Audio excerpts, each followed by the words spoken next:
নমস্কার বন্ধুরা, বাপি সঙ্গীতা চ্যানেলের পক্ষ থেকে আরও একটা নতুন ভিডিওতে সবাইকে জানাই স্বাগত। আগের ভিডিওতে তোমাদের কিন্তু দেখিয়েছিলাম যে হলুদগুলো আমরা তুলে নিয়ে এসেছি। এই যে সেই হলুদগুলো এখন কিন্তু হাঁড়ির মধ্যে গুছিয়ে নিয়েছি। এগুলো কিন্তু এখন সিদ্ধ করা হবে। ধান সিদ্ধ করার যে বড় হাঁড়ি আছে সেই হাঁড়ি প্রায় 1 হাঁড়ি হয়ে গেছে। হাঁড়িতে কিন্তু মা জল দিয়ে দিচ্ছে। তার আগে কিন্তু হলুদগুলো শিকড় ভালো করে ধুয়ে পরিষ্কার করে নেওয়া হয়েছে। হলুদ সিদ্ধটা কিন্তু মাই করবে, তাই মা হলুদটা গুছিয়ে গাছিয়ে নিয়ে এবার উনুনে আগুন জ্বালিয়ে দিচ্ছে। হলুদ সিদ্ধ করতে কিন্তু অনেকক্ষণ সময় লাগে আর সঙ্গে কিন্তু অনেক জ্বালানিও লাগে। আমাদের কিন্তু কোনো জ্বালানির সমস্যা হয় না, কেননা আমাদের বাড়িতে অনেক গাছ আছে। আমাদের ঘরের পিছনে কিন্তু একটা বড়সড় বাগানও আছে, তাই সেই বাগানে যে গাছপালা আছে সেই গাছপালার থেকেই আমাদের জ্বালানি ভালোভাবেই হয়ে যায়। তোমরা যারা যারা আমার ভিডিও দেখো তারা কিন্তু কম বেশি দেখেছো আমি কিন্তু কাঠের উনুনেই রান্না করি। গ্যাসের রান্না বান্না আমি কিন্তু খুব কমই করি, শুধু রাতের রান্না বান্নার জন্য গ্যাসটা ব্যবহার করি। এখন দেখতে পাচ্ছ হলুদটা কিন্তু প্রায় সিদ্ধ হয়ে গেছে। হলুদগুলো কিন্তু এখন খুবই গরম, তাই বাবুকে বললাম হলুদগুলো তুলে দিতে। বাবু কিন্তু এখন এই যে জল ঝরিয়ে ঝরিয়ে হলুদগুলো তুলে দিচ্ছে। এখনো কিন্তু কেমন ধোঁয়া উঠছে দেখতেই পাচ্ছ।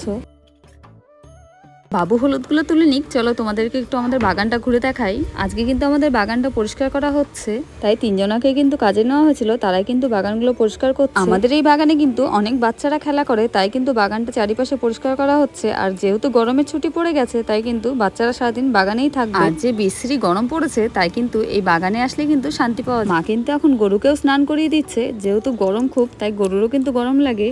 বাবু কিন্তু ছাদে হলুদগুলো দিয়েছে, তাই আমি এখন ছাদের দিকে যাচ্ছি, দেখি বাবু হলুদগুলো ঠিকঠাক ভাবে দিয়েছে নাকি। উঠতেই যা রোদ, আমি তো তাকাতেই পাচ্ছিলাম না। আজকে কিন্তু মনে হচ্ছে রোদের তেজটা খুবই বেশি। এই যে দেখতে পাচ্ছ আমি কিন্তু ওড়না দিয়ে মুখ ঢেকে তারপরে ছাদে যাচ্ছি। ছাদে এসে দেখলাম বাবু ঠিকঠাক ভাবে হলুদগুলো রোদে দিয়েছে। ছাদে আমি কিন্তু বেশিক্ষণ থাকতে পারিনি, যেহেতু খুবই গরম আর খুব রোদ ছিল, তাই আমি তাড়াতাড়ি নিচে নেমে যাচ্ছি। এবারে আমি নিচে নেমে চাল ঝাড়তে বসে পড়েছি। কদিন হয়ে গেছে ধান ভাঙানো হয়েছে, চালগুলো কিন্তু ঝাড়া হয়েছিল। আমি এখন ফ্যানে চালগুলো উড়িয়ে নিচ্ছি। কুলোতে করে চাল ঝাড়তে গেলে কিন্তু অনেকটা সময় লাগে, আর এইভাবে ফ্যানে উড়ালে কিন্তু অনেক তাড়াতাড়ি হয়ে যায়। এই যে দেখতেই পাচ্ছ আমি কিন্তু কুলোতে চাল তুলে নিয়ে ফ্যানের সামনে ধরছি, আর চালগুলো কিন্তু পরিষ্কার হয়ে যাচ্ছে। যেহেতু আমরা বাড়ির চাল খাই, মানে ঘরের চাল, আমরা কিন্তু ধান একবারে সিদ্ধ করে রেখে দিই, আর অল্প অল্প করে ধান ভাঙিয়ে ভাঙিয়ে তারপর এই যে চাল ঝেড়ে তারপরে কিন্তু আমরা ভাত খেতে পারবো।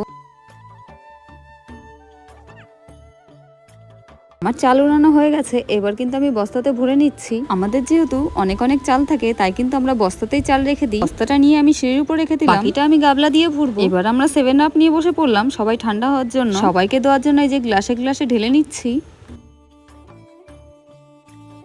আগে কিন্তু বীরবাবু নিয়ে নিয়েছে, ও কিন্তু পুরোটা খেতে পারবে না, তবুও ভর্তি গ্লাসটাই নিয়ে। এটাকেও বলতে পারবে এটা কি জিনিস? চলো আমিই বলে দিচ্ছি এটা কি জিনিস। এটা হলো মেটে আলু। দেখো মেটে আলুটা কিন্তু অনেকটাই বড় হয়েছে। আলুটা তোলার সময় মাঝখান থেকে কেটে 2 টুকরো হয়ে গেছে। আর এই আলু খেতে কিন্তু আমরা খুব ভালোবাসি, আমি তো খুবই ভালোবাসি। দুপুরে রান্না বান্না করে খেয়ে দে আমি কিন্তু একটু ঘুমিয়ে পড়েছিলাম। এখন কিন্তু ঘড়ি কাটায় প্রায় 5টা বাজে। বাইরের রোদের তাপটা দেখে মনে হচ্ছে এখনো দুপুর হয়ে রয়েছে। এই যে আমি এখন ঘরের পিছনে চলে আসলাম, এখন আমি বাগানের দিকে যাব, কেননা বাগান কতটা পরিষ্কার হলো আমি কিন্তু আর পরে আসিনি, তাই দেখাও হয়নি। এখন যাবো, আর চলো তোমাদেরকেও নিয়ে যাই, দেখাই বাগানটা কতটা পরিষ্কার হয়েছে। চলো।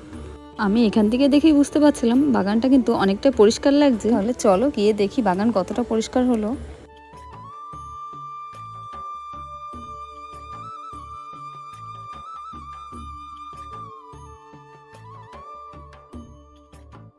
বাগানে এসে দেখলাম যে কচু বাগানগুলো ছিল, সে কচু বাগানটা কিন্তু পরিষ্কার হয়ে গেছে। বাগানটা একটু তোমাদেরকে ঘুরিয়ে দেখিয়ে দিই। এই যে এখানে দেখতে পাচ্ছ এখানে বাঁশ কাটা হয়েছে। এই পিছনে যে বাঁশ বাগানগুলো দেখতে পাচ্ছ, বাঁশ গাছগুলো কিন্তু আমাদেরই। ওই বাঁশঝাড়ের থেকে কিন্তু বাঁশ কেটে আনা হয়েছে। এই বাঁশগুলো কেন কাটা হয়েছে? এই বাঁশগুলো কাটা হয়েছে কেননা আমরা বাগানে একটা ঘর করব, তাই ঘর করার জন্য এই যে আমার পিছনে দেখতে পাচ্ছ মাটিও ফেলা হয়ে গেছে। বাগানে কিসের ঘর করব সেটা তোমাদের অন্য কোনো ভিডিওতে জানাবো।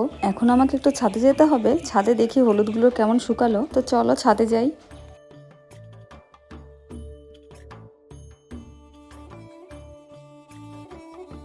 এই যে ছাদে কিন্তু চলে এসেছি, রোদের জন্য সেই সকালে একবার ছাদে এসেছি, আর কিন্তু সারাদিনে ছাদে আসা হয়নি। এই যে হলুদগুলো এখনো কিন্তু পুরোপুরি ভাবে শুকায়নি। হলুদ শুকাতে গেলে কিন্তু এই যে এখন যা কড়া রোদ, এই কড়া রোদেরই দরকার। হলুদ যেহেতু গোটা গোটা রোদে শুকাতে হয়, তাই কিন্তু কদিন টাইম লাগে। শাশুড়ি মার মুখে শুনেছি হলুদ নাকি পূর্ণিমার আগে সিদ্ধ করলে হলুদের রং ভালো হয়। একটা হলুদ তোমাদেরকে ভেঙে দেখাচ্ছি, দেখো রংটা কত সুন্দর। এই রংটাই কিন্তু ভাঙানোর পরেও হবে। এগুলো ভালো করে শুকিয়ে গেলে মেশিনে ভাঙিয়ে নিয়ে এসে তারপরে চেলে তারপরে আমরা খাওয়ার জন্য ব্যবহার করতে পারবো। পারবো। বীরবাবু হঠাৎ একটা বায়না শুরু করেছে যে এখনই আমাকে চাউমিন বানিয়ে দিতে হবে আর আমি এখনই খাবো। ছেলে যখন বায়না করেছে তখন তো ওকে বানিয়ে দিতেই হবে, খাক আর না খাক। তো চলো এখন নিচে যাই, নিচে গিয়ে আগে ওকে চাউমিনটা বানিয়ে দিই। যে আমি এসে কিন্তু চাউমিনটাকে সিদ্ধ বসিয়ে দিয়েছি। এক হাতে ক্যামেরা আর এক হাতে খুন্তি নিয়ে কিন্তু খুবই সমস্যা হচ্ছিল। বীরবাবুকে বললাম ধরতে, বীরবাবু কিন্তু বলছে আগে আমাকে চাউমিন বানিয়ে দাও, তুমি পরে ভিডিও করো। তাই আমি একাই করছিলাম আর বেশ সমস্যাও হচ্ছিল, কিন্তু দেখতেই পাচ্ছ নিচে লেগে লেগে যাচ্ছে, নাড়তে চাড়তে খুবই সমস্যা হচ্ছিল। এবার কিন্তু এই যে কড়াইতে সবকিছু দিয়ে দিয়েছি, এবার একটু নাড়াচাড়া করে নামিয়ে নেবো, তাহলেই কিন্তু হয়ে যাবে।